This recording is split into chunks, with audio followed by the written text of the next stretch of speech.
In the rarefied, near $2,000 air of the ultra-high-end US foldable market, Americans have only ever had two options: the super skinny Samsung Galaxy or the pudgy, peculiar Google Pixel. Well, today, into that obvious opening comes the most compelling device from OnePlus I've ever covered. A large format foldable that rides like a regular phone when it's closed, with a refreshing take on multitasking when it's open, and a camera that finally lives up to its colossal casing. I'm Michael Fisher, and I've been daily driving a Galaxy Fold since the first Galaxy Fold. But I think the OnePlus Open might just be my next phone.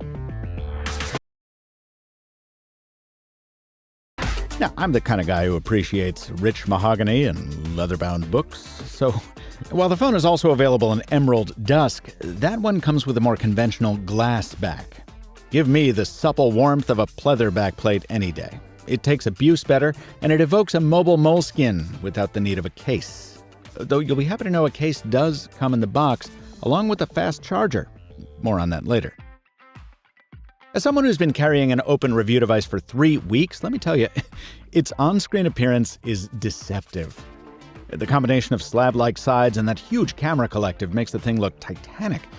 And it is also a little awkward to hold, thanks to those cameras, which force your grip lower on the casing. But remember all the hinge details I showed you in my previous video? Those ultralight alloys and design refinements? Well, they've really paid off. Every time I pick up the Open, I'm struck by how light it is. Lighter than the Galaxy Fold 5, and much lighter than the Pixel Fold. So when I stick it in my pocket, it feels like a conventional phone instead of a foldable. And when I deploy it in tablet mode, I can wield it one-handed for much longer. The hinge action is very satisfying too. There's enough friction to pose it in mini laptop mode, and when you deploy it all the way, it pops into place with an authoritative snap. As with its Oppo siblings, the crease is still visible if you look for it. But next to the Samsung and Google competition, this screen looks and feels substantially flatter. The Open does take a backseat in terms of water resistance, managing an IPX4 rating where Galaxy and Pixel boast IPX8. But having watched the kind of bath IPX4 demands on my visit to Shenzhen, I'm prepared to call that a minor hit at this point. It's more than enough to weather whatever weather you happen to run into. Factor in those lovely symmetrical bezels, both inside and out, the snappy and sporty haptics, and that idiot-proof alert slider that lets me click into silent mode when I can't bear to hear even one more notification noise. And is there anything this hardware gets wrong?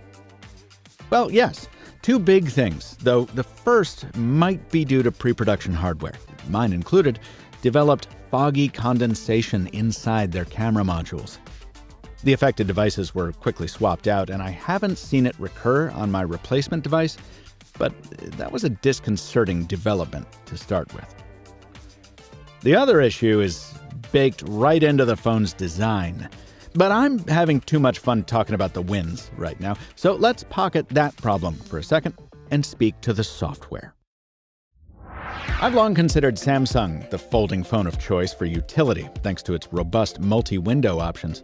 But over the past 2 years, Oppo has quietly built up a stable of software that, thanks to the merger of its operations with OnePlus, can now come out into the open.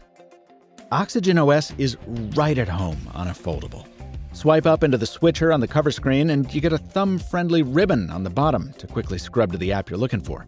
Do the same thing on the main screen and you get a double-wide column of cards, a very smart use of all this real estate. If you're in one app and want to bring another side by side, a 2-finger swipe from the top parts the waters so you can do that. Samsung offers something similar if you want to swipe in from the side, but I find this much more intuitive. These are features pioneered by Oppo, but OnePlus now takes it a step further. It's not just that you can add a third app to the screen, it's the way OnePlus arranges them. You can stack all three side by side. The first time I did this, my mind immediately went to covering an event on multiple social networks. This almost felt like a mini tweet deck of sorts. Or you can run 2 apps side by side and drop a third in full screen mode below them. I find this helpful for multi-column apps like Evernote that don't always behave when sharing screen space with others. OnePlus calls this approach the open canvas, and I enjoy juggling apps like this much more than I do with floating windows. Those are available too, though, in a dizzying array of options for those who prefer their phone to act more like a desktop. And those same people also have the option of a taskbar if they want, complete with a folder that lets you drag and drop recent files directly into apps that support it. There's even good news if you're a one app at a time kind of person. Just like on Samsung's foldables, the Open's 7.8-inch display is ever so slightly taller than it is wide, which means apps open in the orientation you expect. No pillar-boxed Pixel Fold foibles here. But like that Pixel Fold, the OnePlus Open is a first-generation product, which means there are some bugs. The taskbar sometimes overlaps apps that have trouble with different display dimensions, like Telegram, and it's not always clear where to press and hold to make it disappear. Also, the open canvas takes some getting used to. My instinct is always to swipe smoothly between the different apps, but no, you need to tap your way across the canvas. Creating shortcuts to app groups doesn't always work, and despite OnePlus being targeted partially at US buyers, this Oxygen OS flavor of Android still bears nagging notifications about apps draining your battery that you can't mute, interface elements copied directly from iOS, and review samples sent out without the ability to test Google Pay.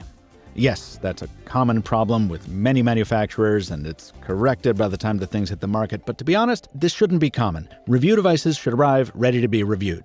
Don't know how many times I can say it. One of the things to keep an eye on when a company breaks into a new category is how well it ports over the fundamentals of a conventional phone to a new, more challenging form factor. Well, I'm happy to say that OnePlus's 10 years of experience are open for all to see here. First and foremost, the biggest thing Google whiffed on with Pixel Fold was delivering a display that's easily visible outdoors. And that's something OnePlus got right, both inside and out, thanks to its Oppo experience. OnePlus also booked us a boat on the New York City briefing day so we could test the Open's camera, but I found it to be an even better venue for testing the voice calling. About the only complaint I have here is that I'd like the speakerphone to be louder during calls. I get real tired of spamming that volume rocker, only to find it's already maxed out. I had no complaints about reception on T-Mobile's network, nor did I ever run into a performance bottleneck. OnePlus is well known for appealing to the gigabyte and gigahertz geeks, and the Open is as overpowered as you'd expect in this arena. Well, its battery packs enough staying power to last me through the whole day, every day. So does it really matter that it doesn't have wireless charging? Look, if you don't care about wireless charging, fine. But the fact of the matter is that almost every flagship phone in the West has it, which means it's highly likely that people switching to the OnePlus Open have at least one charging pad, if not more, at home. And dropping your very expensive phone on one of them only to be rejected? Well, frankly, it sucks. This was already backward when I complained about it in my OnePlus 11 review, and 8 months later it's only more puzzling, since the Qi 2 charging standard is about to bring Apple MagSafe-style charging to Android phones. OnePlus says it ditched wireless because of weight and thickness, to which I and my Motorola Razr Plus say, poppycock. OnePlus also always rolls out the old chestnut that fast charging is more important than wireless charging. And to be fair, this phone does charge incredibly quickly. But don't fall for that because it's a false choice.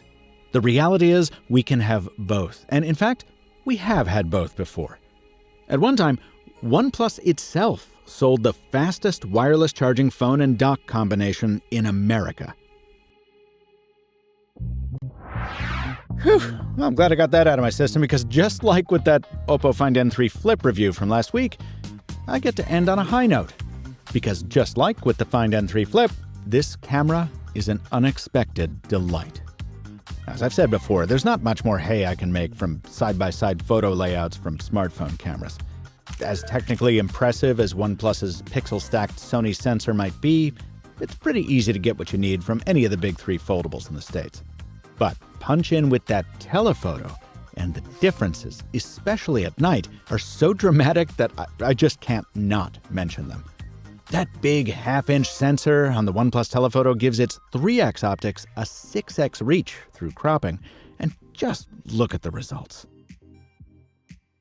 It may not have Google's smarts, I know I'm going to miss Magic Eraser, or Samsung's full feature set, but I do have the most fun with the Open. I'll run a few more samples for you. Enjoy these, and then we'll come back to price and availability when we close out.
OnePlus promises to support the Open with 5 years of security updates and 4 years of Android platform upgrades.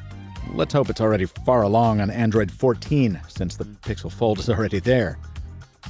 Of more interest to me is how it will support buyers in terms of service and repair, still a major consideration with foldables, no matter how rigorously they're tested. Finally, how do you buy one in the States? Well, you won't be able to get it in carrier stores, which is a shame. It will be at BestBuy.com and Amazon, but if you buy from OnePlus.com, and no, I'm not about to pitch you an affiliate link, don't worry, there is a compelling trade-in offer. OnePlus will take at least $200 off if you trade in any phone in any condition. Now, this is a little confusing, so listen. You can get more than $200 back if you trade in a modern phone in good condition, but if you send in any phone at all, you're going to get at least $200 back. That means the OnePlus Open, whose retail price is about $1,700, effectively becomes the $1,500 foldable I have long expected the company would enter the segment with. I've said before that I think large format foldables should be cheaper than this by now, but they're not. Samsung and Google are still sticking with an $1,800 sticker price. And there are very good reasons to go with either of those instead of the OnePlus. The Galaxy has more features, like a stylus and Samsung DeX. The Pixel has value adds you can't find on any other phone, and each offers a more complete product ecosystem, not to mention wireless charging. But the Galaxy is too skinny for some, and the Pixel too heavy for most. The OnePlus Open feels like a regular phone that just happens to become a tablet, with software that pushes folding phones forward and a camera that pushes past the competition. If OnePlus decides to stick with foldables, and all indications are that it will, this could finally become the competition to kick a seemingly complacent Samsung back into gear. You also might have noticed that I haven't taken a sponsorship from any other VPN company since I started. And that's not because I can't. It's because I haven't. If that sounds useful to you, get Surfshark at the link in the description and use code MrMobile for 83% off and 3 extra months free. Thanks to Surfshark for sponsoring this video. If you'd like to learn more about the OnePlus Open, check out my exclusive look inside the phone and the machines doing their best to break it right here on Mr. Mobile. And subscribe if you'd like to see more videos like